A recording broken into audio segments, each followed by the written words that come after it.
Oppressors and oppressed alike, it is March 9th, 2021. I'm Dave Rubin. This is the Rubin Report direct message. And before you do anything else, I want you to click that subscribe button, click that notification bell, and see what happens. All right, we got a big show for you today. We're doing 4 stories, one involving Joe Biden, the man has problems. The second one involving Don Lemon, the man has problems. The third one involving the New York Times, the paper has problems. And the fourth involving San Francisco, a city with problems. Before we get to any of that, though, guys, I want to talk to you about ancestry.com. You know, there are many paths to finding your family story. Whichever way you choose, tracing your family generations back with a family tree or uncovering your ethnicity with Ancestry DNA, it's easy to get started with Ancestry. You could find a famous relative or perhaps a photo of your great-grandma as a little girl. Whatever you find, it's sure to change the whole way you look at your family history and yourself. After all, the story of your family is the story of you. With the ongoing pandemic, it's easy to feel disconnected from your loved ones, but researching your history is a fun activity for the whole family to enjoy. And the stories you learn about your shared past can bring you closer together. For example, yesterday I found out that I'm part of the British royal family. Just kidding, I didn't find that out, but we have traced my family back to like over 200 years to Lithuania.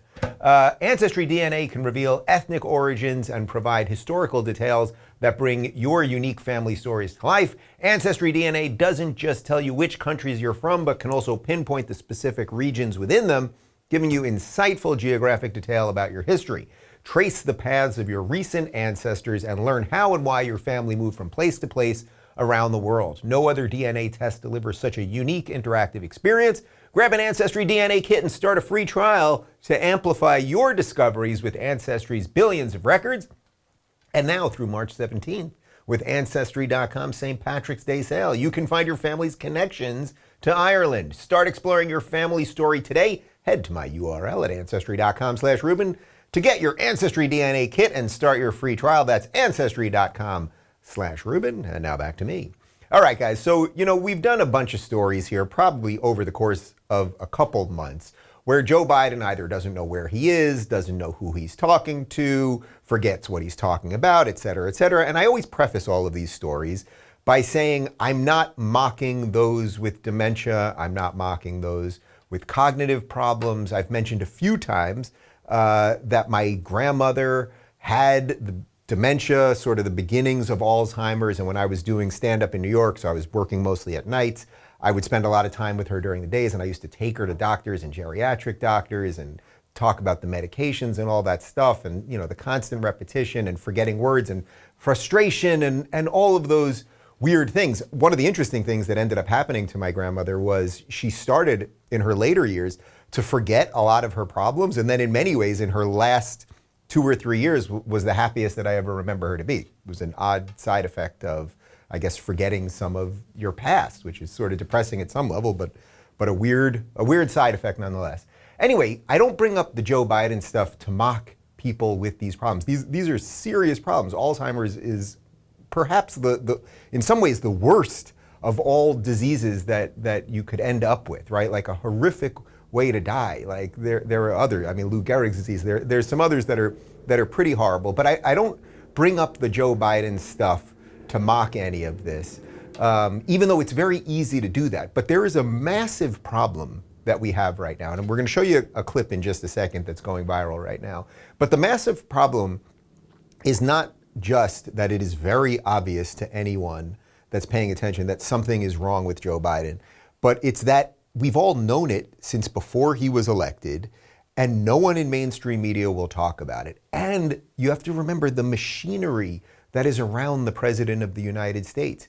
Do you think that Dr. Jill Biden does not know about Joe Biden? Do you think that Barack Obama and Hillary Clinton and all of the people around all of this, and you don't think Kamala Harris is licking her chops, and you don't think it's perhaps a national security threat that the President of the United States is having trouble remembering basic things and several times saying he doesn't even know where he is?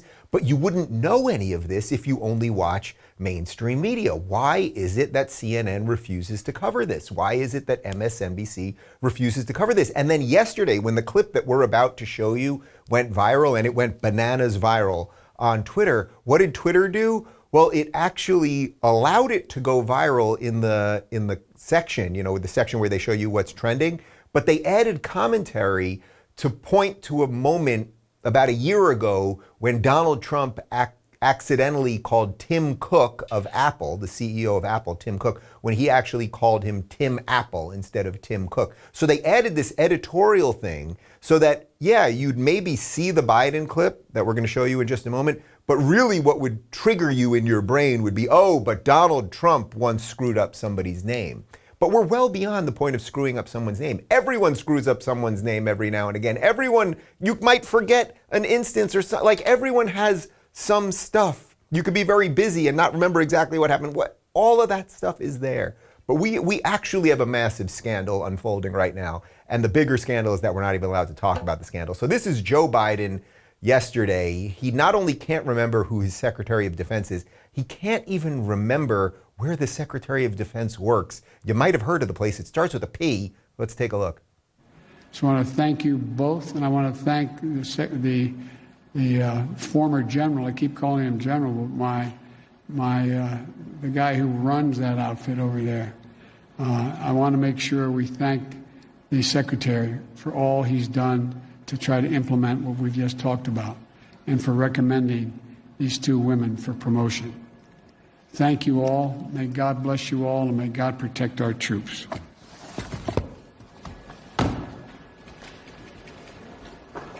Thank you.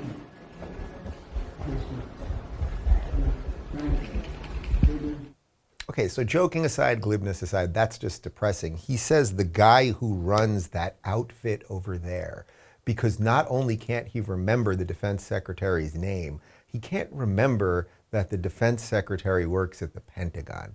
What's even more bizarre about this is, it is very, very obvious, we all know this, that Joe Biden is obviously not just going up there and speaking off the top of his head. Now, he has notes, right? I've got a couple notes here when I do this show, but he also has a teleprompter, which means he's just reading. All he has to do is read off the teleprompter. I've mentioned this a couple times before. Sometimes I read off a teleprompter. Like when I'm doing this show, I'm not reading off a teleprompter right now. I'm just talking directly to you. But if I'm reading a quote, we put it on the teleprompter so I can look directly at you while I'm reading the specific quote. And by the way, reading off a teleprompter, it is a little bit of a skill. It is not the easiest thing. When you see anyone, even great orators, when you see Donald Trump speaking, and he goes off the cuff a lot, but the way that politicians are able to look over here and look over here and look straight and keep on point, it's because they're looking at different teleprompters. Often what they have, sometimes you can see them at like the conventions. I have a very vivid memory of watching Barack Obama give a speech at the height of Obama's popularity. And you can see they have like these blank, it's basically like a blank screen. So it looks basically like a piece of glass, and using a reflection usually, they can just read off it. So you read part here, then you read part here, then you read part here, and it looks like you're paying attention and completely extemporaneous and the rest of it. What's disturbing about this is he can't remember not only the defense secretary's name, he can't remember the Pentagon, and then he seemingly can't remember the name of those two women, but he's supposedly reading this off a teleprompter as well. So that is a little disturbing. Is his ability to read breaking down? Is the teleprompter guy screwing with him? And then at the end, the way he kind of stands there, and it's like he knows something's not right. So anyway, I'm not doing this all as some like partisan, the Democrats are evil kind of thing, but the Democrats are kind of evil.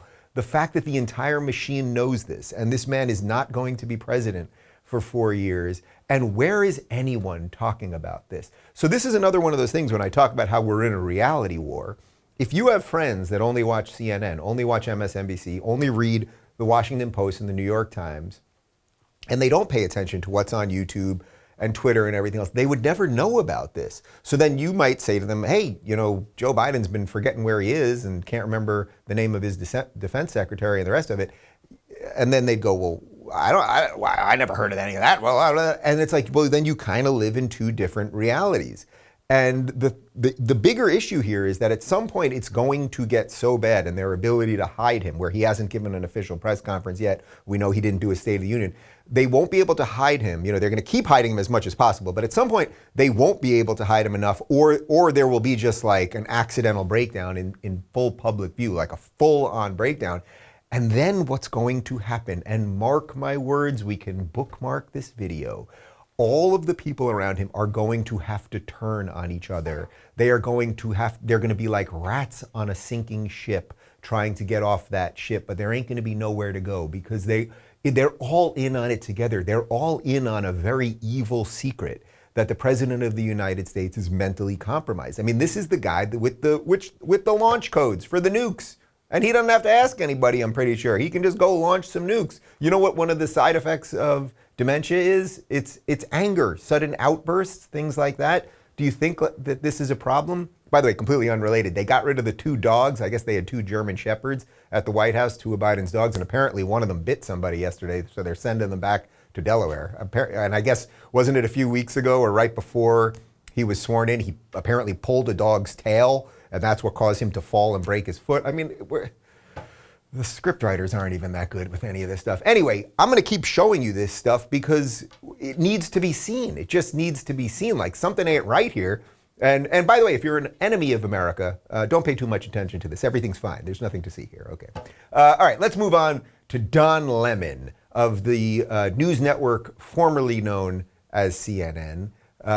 Don Lemon is an anchor over at CNN. We used to be kind of friendly, actually. I had him on the show once a long time ago. But you guys may have seen this Prince Harry, Meghan Markle interview with Oprah from a day or 2 ago. I didn't cover it yesterday because I just don't really care about this stuff. It's just not something that I'm that interested in. There's a lot of things going on in the world. I don't really care about the British monarchy. I did watch The Crown. I did like Downton Abbey, not exactly about the Crown, but I do like some of that stuff. But like, it doesn't seem that relevant that a bunch of rich people have some issues and blah, blah, blah. Anyway, it was going viral yesterday, but I thought this was interesting. So in the interview, they talk about sort of racism within the royal family.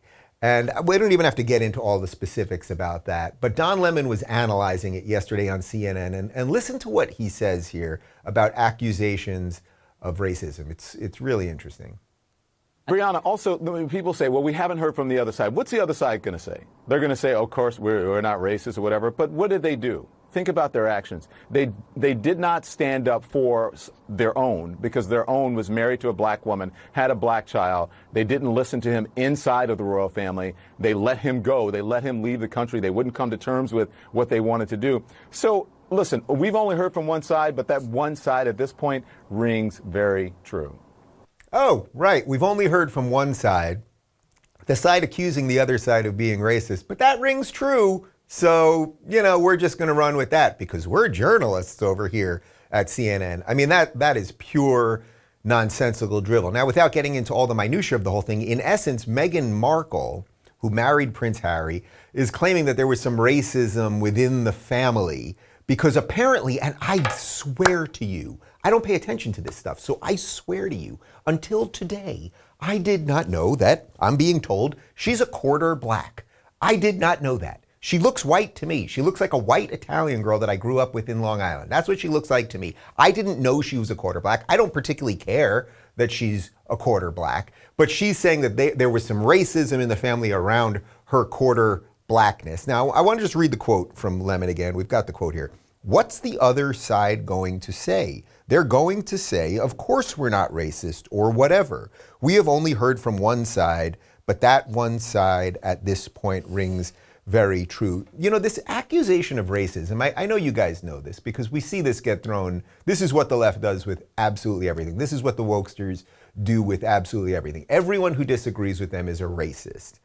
And not only are you, even if you agree with them, you still might be a racist because you have to be actively anti-racist, which in most cases actually means racist because you're constantly obsessed with race. But this accusation and that, oh, well, of course they're going to say they're not racist because that's what a racist would say. Think how deeply dangerous that is. Think how reverse of due process that is, or of any sort of basic ability to have a functional society where you can defend yourself from an accusation. So someone can just accuse you of something. I mean, imagine if someone just accused Don Lemon of pedophilia, and then it was like, well, Don, you're a pedophile, so, and then, well, you denied it? Well, of course that's what a pedophile would do. And in a weird way, I was discussing this with Greg Gutfeld yesterday, just privately. So Greg, shout out to you, because this sort of came from you first. But what we were talking about basically was, if you accuse someone of pedophilia, right? That's basically like the worst thing you could be accused of, right? Let's say you accuse someone of pedophilia and it's not true. Well, then I'm pretty sure at that point that person could sue you either for libel or slander, right? You'd have if you could prove that you weren't a pedophile, although the burden of proof shouldn't be on you, but in essence, you'd be accusing someone of something that they are not. And then there are legal ramifications that people have to fight back against that. How is that very different than baselessly being accused of being a racist, right? But we let everyone accuse everyone of being a racist. And this is a very, very dangerous thing. I want to pull up one other thing here because I truly did not know. I did not know. I don't care about these things. I don't really care about the royal family that much. You know, we left England because we weren't thrilled with the royal family.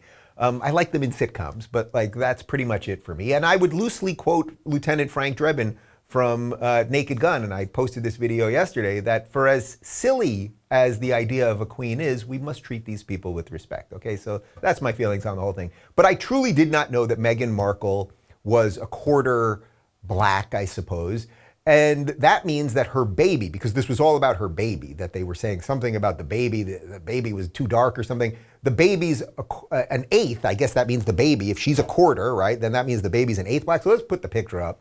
So this is her and the baby. That's her and the baby. Okay. She looks white to me. I mean, she looks like every Italian girl that I knew in Long Island growing up, okay? That's what she looks like to me. And the baby looks white. But I don't care. I want to be very clear about this. I don't care.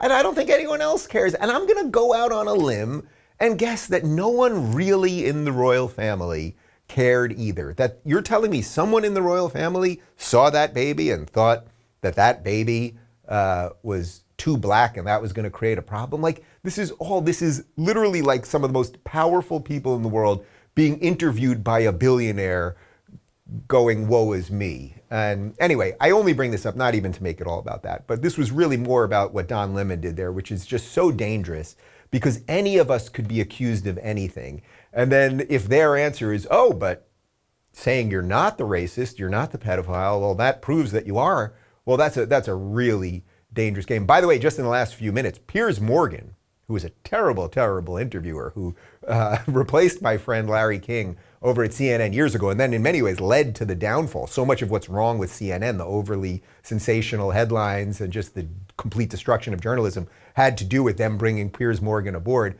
He just quit the UK morning show, Good Morning Britain, after one of his co-hosts, I think it was what the Weatherman, was criticizing his behavior towards Meghan. And then Piers Morgan, I just saw this right before we started, he then stormed off the air. So now he's left the UK morning show. However, will they continue? We'll find out. But speaking of terrible places of journalism, not journalism, the New York Times did an incredible, really, I would say a staggeringly ridiculous hit piece on Missouri Senator Josh Hawley the other day. The headline is, Josh Hawley is not going anywhere. How did he get here? Now, okay, now first off, we know that if the New York Times is going to do a profile on a Republican, we know, you already know where this is going. You think you know where this is going? He's kind of some kind of right-wing maniac. Maybe he's a racist or a homophobe or a transphobe, something like that. Yeah, you know that. So we know, of course, if the New York Times is going to, do a piece on one of these people, of course they're going to put them in the worst light. And if they're going to do a piece on a Democrat, like try to imagine what a New York Times piece on AOC or on Ilhan Omar would look like. But the reason I wanted to show you this one is because it is so staggeringly ridiculous that even the embarrassing New York Times should be doubly embarrassed by how bad this hit piece is. So here's the exact quote. It's just incredible. In recent weeks, some of Mr. Hawley's old classmates and teachers have been aghast at his role in undermining confidence in America's elections. I've been very disappointed to see who he has become, said Kristen Reuter Thompson, a close friend growing up who was once Mr. Hawley's prom date. Even his middle school principal, Barbara Weibling, has weighed in. I'm not surprised he's a politician and that he's shooting for the presidency, says Mrs. Weibling, a vocal supporter of Democrats. The only thing is, I think he had a strict moral upbringing, and I was really disappointed that he would suck the country into the lies that Trump told about the election. I just think that's wrong. You know what I think is wrong, New York Times? I think it's you writing a hit piece on a senator going to find people that he was friends with in middle school, the girl he dated for the prom, and talking to some of his old teachers as if that frames anything.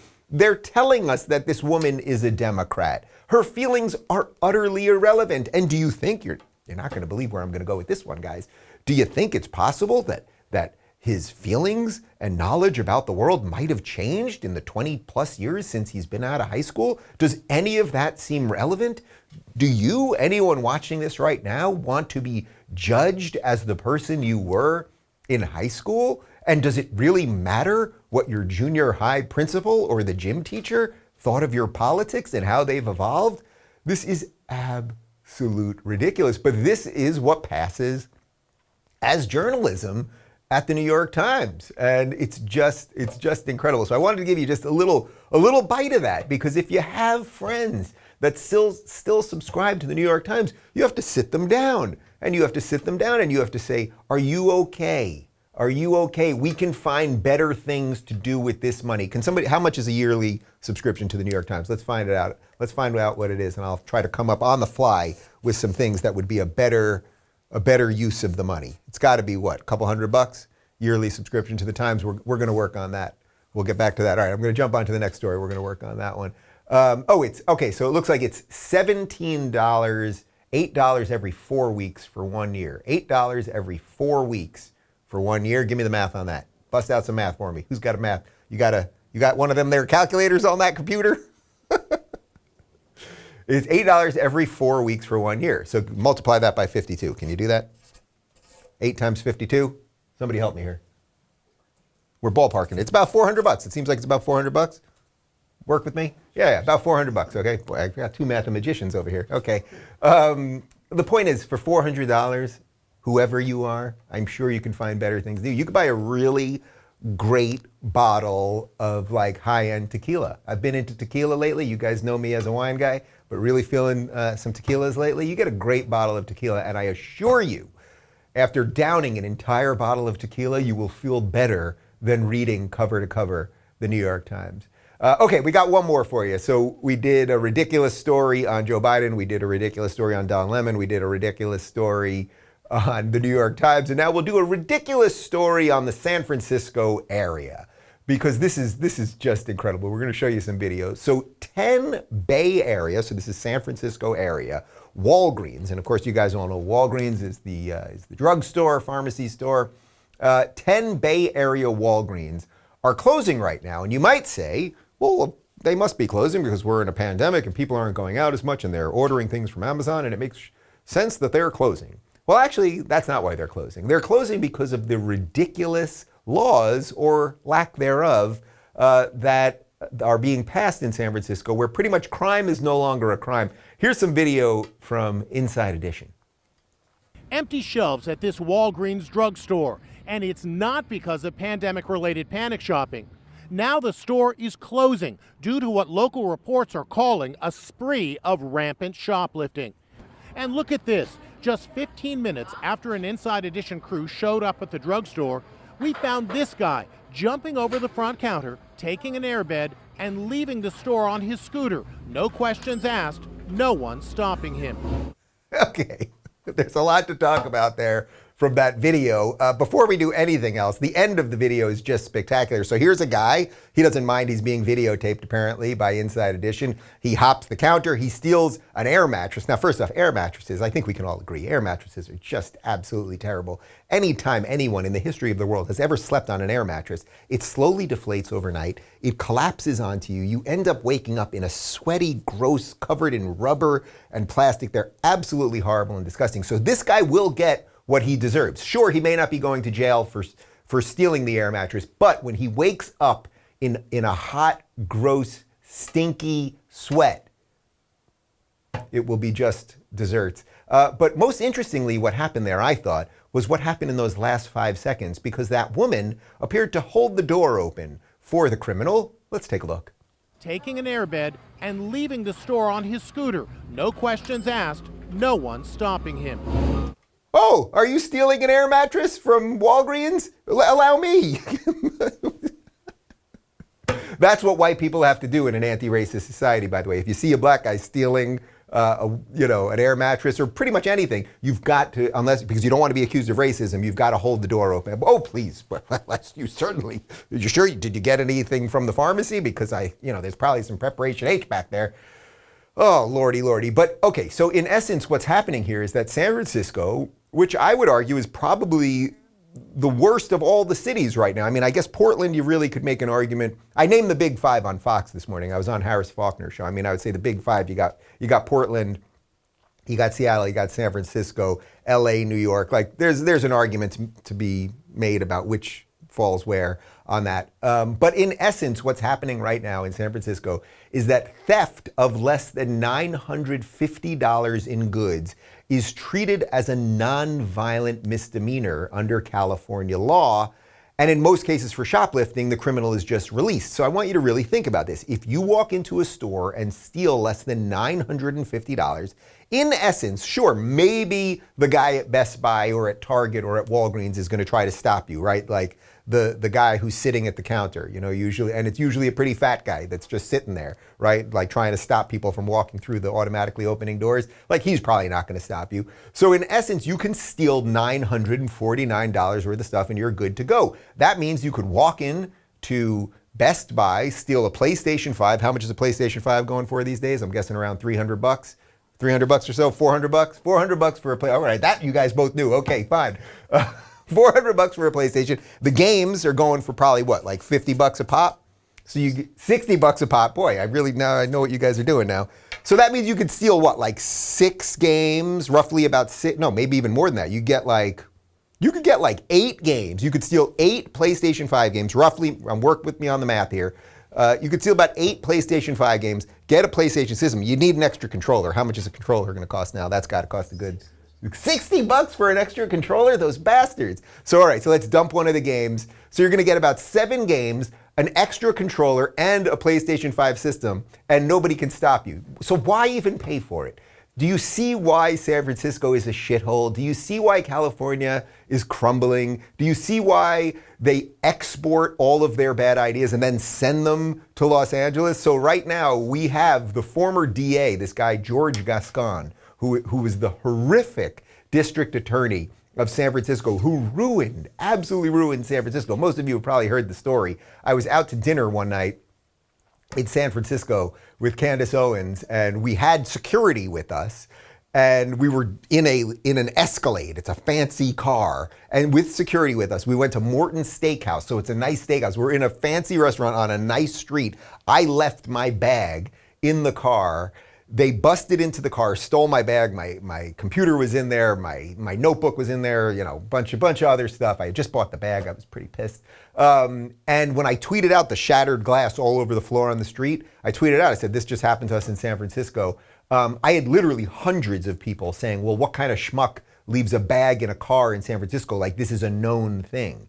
So all of this is just so consistent with Progressive 101. They tell you they're trying to do something nice. We don't want to arrest as many people, so we're not going to do anything if you steal PlayStations and if you break into cars and if you smoke crack on the corner or whatever it might be. They're trying to be nice, and what it does is it increases the drug use, it increases the crime, it increases homelessness and everything else. But don't take my word for it. Just go to any of these cities. Just go to any of these cities and see what's going on. Come visit us here in Los Angeles. Here, I'll do an advertisement for Los Angeles. Come visit us here in Eric Garcette's Los Angeles, where you can go under the 405, and under any bridge on the 405, you can find a spectacular set of homeless people building shelters that sometimes put extensions. One day you'll be driving by and you'll go, boy, they've put up a really nice little tent city there. And then you go the next day and you go, man, they really expanded that thing. These people are working. Okay, these people are working hard. Anyway, I think you can see the point here that every progressive policy does the reverse. And now we literally have 10 Walgreens.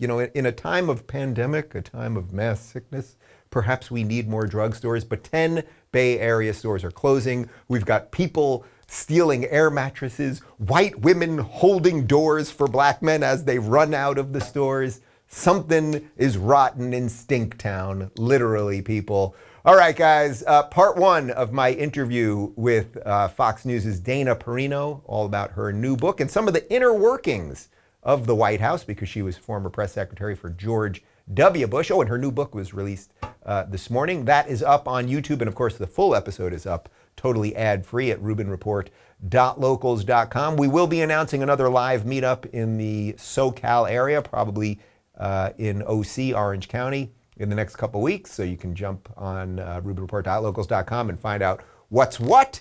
And all right, that's all I got for you today. I have a busy day of meetings and some other stuff. I think we're going to have salads for lunch around here. And you know what? You know what? I feel good about today's show. And you guys were working hard. You too. My director and my producer were working hard. You know what, guys? We're going to Best Buy and we're going to steal some shit. All right? All right? Who wants Crash Bandicoot? You want Crash Bandicoot? Is he still around? Crash is gone. Crash Bandicoot's gone. Sonic, they got. Oh, he's back. All right, we're gonna go steal some stuff at Best Buy. Maybe I'll live stream it. So stay tuned, and I'll see you guys later. All right.